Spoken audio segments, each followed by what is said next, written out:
Hello students, welcome to A to Z পরীক্ষা। তো আজকে তোমাদের সঙ্গে যে টপিকটা নিয়ে আলোচনা করবো সেটা হলো ক্লাসিফিকেশন অফ কার্বোহাইড্রেট। ঠিক আছে, এটা যারা ফিজিওলজি সাবজেক্ট পড়ছো তাদের প্রত্যেকেরই এটা লাগে। ঠিক আছে, কিন্তু এটা কোথায় আছে? কলেজে ফিজিওলজি অনার্সে সেমিস্টার 2তে রয়েছে। ঠিক আছে, সেমিস্টার 2 এর সেশন কিন্তু স্টার্ট হচ্ছে এই উইক থেকে। কিন্তু তোমাদের অফলাইন ব্যাচ অনলাইন ব্যাচ দুটোই স্টার্ট হবে।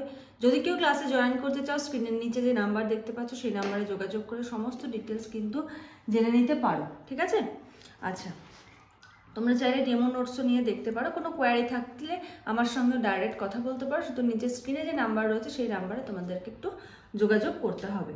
তো আজকে আমরা দেখবো হলো ক্লাসিফিকেশন অফ কার্বোহাইড্রেট। এটা জানার জন্য এটা কেন ইম্পর্টেন্ট, এটা কিন্তু তোমাদের বায়োকেমিস্ট্রি পার্টে রয়েছে এবং খুব খুব ইম্পর্টেন্ট এবং প্রচুর প্রচুর প্রশ্ন কিন্তু এই জায়গা থেকে চলে আসে। তো দেরি না করে স্টার্ট করতে থাকো। কার্বোহাইড্রেট এটার 3টে পার্ট। ক্লাসিফিকেশন বলেছে কি কি? মনোস্যাকারাইড, অলিগোস্যাকারাইড আর হলো পলিস্যাকারাইড। ঠিক আছে, এখানে দেখো, এখানে কিছু ফুডস্টাফস রয়েছে। এগুলোর থেকে আমরা কি পাই? কার্বোহাইড্রেট পাই। মনোস্যাকারাইড দেখো কি বলেছে। মনোস্যাকারাইড হলো সিম্পল সুগার। মনোস্যাকারাইড কি? Simple sugar. ফর্মুলা কি? CnH2nO। CnH2nO এর জায়গায় যদি আমি 6 বসাই, এখানেও 6 এখানেও 6, তাহলে কত হবে? দেখো, C6H2O 6।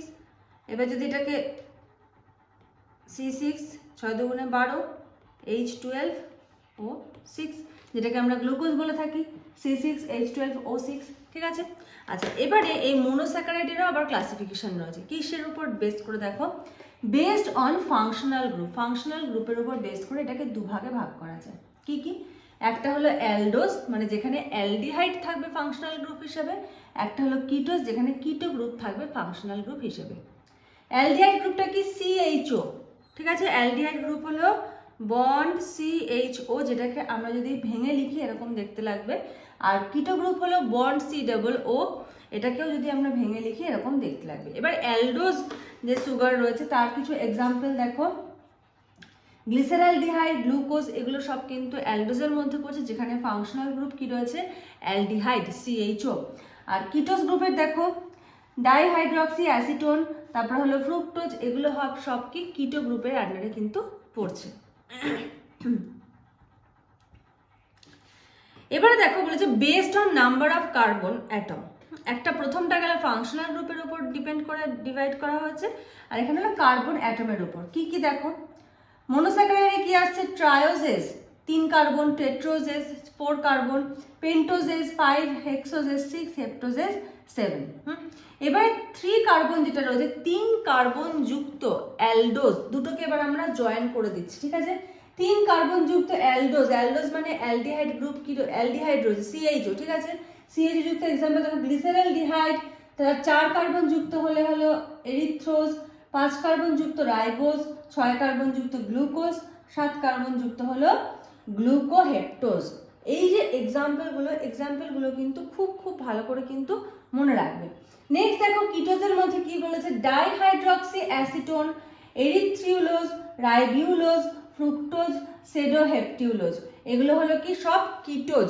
যদি পরীক্ষায় কখনো শর্ট কোশ্চেন আসে 1 মার্কসের, যে একটা পেন্টোজ কিটোজের এক্সাম্পল দাও, তখন কি হবে? দেখো, পেন্টোজ কিটোজ হবে রাইবিউলোজ। ঠিক আছে, এই জন্য এই যে চার্টটা আজকে দিলাম, এই চার্টটা খুব ভালো করে খাতায় নোট ডাউন করে নাও এবং এই চার্টটা কিন্তু খুব ভালো করে তৈরি করে নিও তোমাদের এক্সামের জন্য। আচ্ছা, দেন আসছে দেখো অলিগোস্যাকারাইড। অলিগোস্যাকারাইড কি? Contain 2 to 10 monosaccharide. 2 থেকে 10 পর্যন্ত মনোস্যাকারাইড থাকলে তাকে আমরা বলি অলিগোস্যাকারাইড। তার মধ্যে যদি দুটো থাকে তাকে আমরা কি বলি? ডাইস্যাকারাইড। বাট 2 এর পর থেকে 10 পর্যন্ত যেটা, সেটাকে বলবো অলিগোস্যাকারাইড।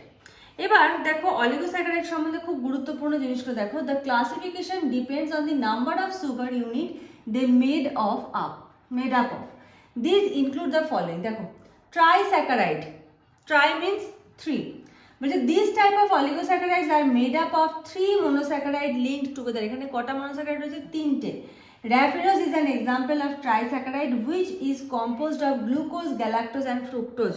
এই জন্যই আমার এই ব্যাপারটা এরকম করে দেওয়া, এটা কিন্তু খুব ভালো করে মাথায় রাখবে। ঠিক আছে, দেখো, Raffinose is an example of trisaccharide, কি কি দিয়ে তৈরি? গ্লুকোজ, গ্যালাক্টোজ আর হলো ফ্রুক্টোজ দিয়ে কিন্তু এটা তৈরি। নেক্সট ট্রাইয়ের পরে দেখো টেট্রাস্যাকারাইড। টেট্রাস্যাকারাইডে কি বলছে, these are composed of 4 sugar unit. কি দেখো, সিসামোজ which is made up of 4 monosaccharide, 2 galacto unit, 1 unit of fructose and 1 glucose unit। ঠিক আছে, সিসামোজ কি দিয়ে তৈরি, 2 galactose unit, 1 unit of fructose, 1 glucose unit। কোনটা কি কি জিনিস নিয়ে তৈরি এটা কিন্তু খুব ভালো করে মুখস্থ করে ফেলবে। তারপরে দেখো বলেছে পেন্টাস্যাকারাইড মানে 5, বলেছে they are composed of 5 monosaccharide, example include verbascose. ঠিক আছে, এক্সাম্পল দেখো বলেছে কি, ভার্বাসকোজ which is composed of 3 unit of galactose। কি আছে, 3টে galactose unit, 1 unit of fructose and 1 unit of glucose.